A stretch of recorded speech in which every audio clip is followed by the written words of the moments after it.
God. And thank you, Robert. That's a business doing well by doing good. And if they all did that, we'd have a much better world. I'm very deeply honored to be here with you all. You're an amazing group of people. And I'm in awe of your power. And I don't think you even begin to realize how powerful you are. This group in this room represents such a big slice of human economy, human economics. And there's enormous power here, as much in the women as in the men.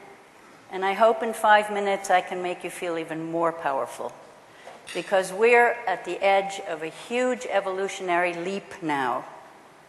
And we have to go through this for the sake of our species as well as the sake of our planet. As an evolution biologist, having to talk about 4 billion years of past in order to project future, I have to be really, really brief. But from the very first species on this planet, and by the way, they were the ancient bacteria. They had half of evolution to themselves, 2 billion years out of 4, nothing but bacteria. So successful that they caused global hunger crisis, a global pollution crisis, and solved them both. No species between them and us has ever done anything like it. And Lewis Thomas once quipped, wonderful books about Lives of a Cell was his first book. He quipped once that maybe we were big taxis that bacteria invented to get around in safely. Well, the point is that what they pioneered was how to mature as a species.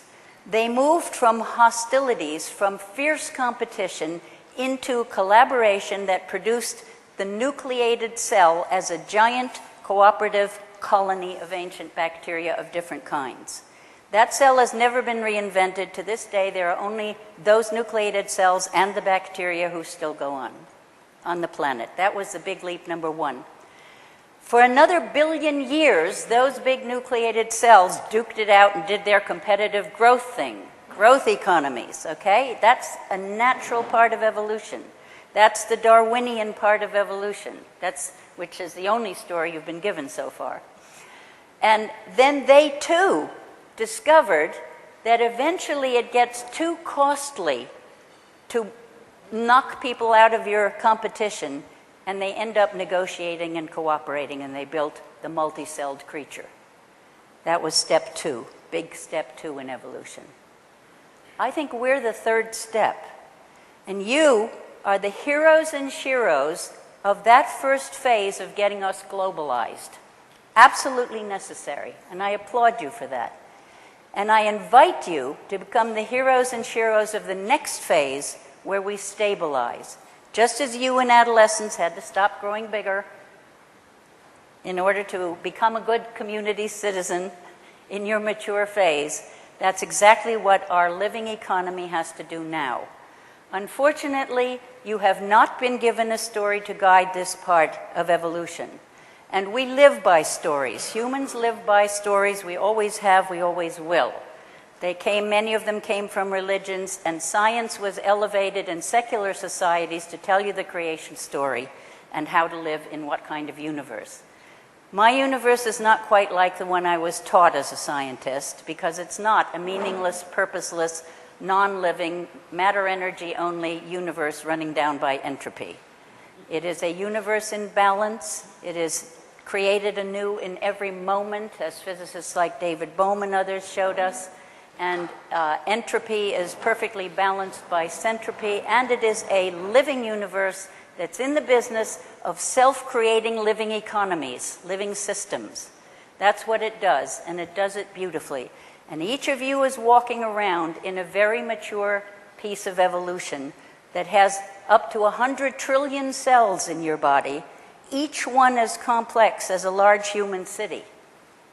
Each one with, on average, 1,000 mitochondrial banks giving out free stored value debit cards to keep the economy going, and 30,000 recycling centers that are as high-tech as if you could put a dead tree into a chipper machine and get a live tree out the other end. You should be in awe of every cell in your body. And believe me, trust them, they can heal you, they can do wonderful things.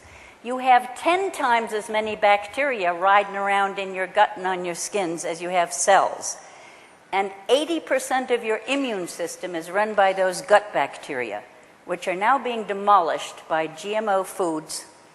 And I'll just say in brief, Western science does not understand life very well. It's wonderful at technology, but we need other sciences in the world to talk about life as equals with the Western science that gives us such wonderful technology.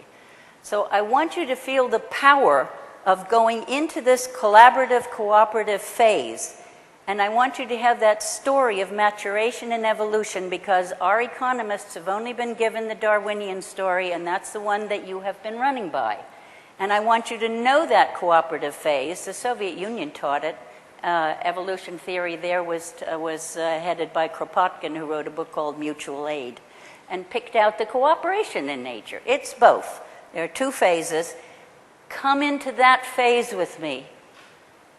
One of my great mentors, a Japanese businessman named Akio Shoji, had a business mission of how to feed the children of Japan the highest quality diet at the lowest possible price. He did that, and he got very wealthy doing it. And I would like to see us take as our motto, let's bring the people of the world the highest quality life at the lowest possible price. We can do it, and that's why we're here. Very much. Okay.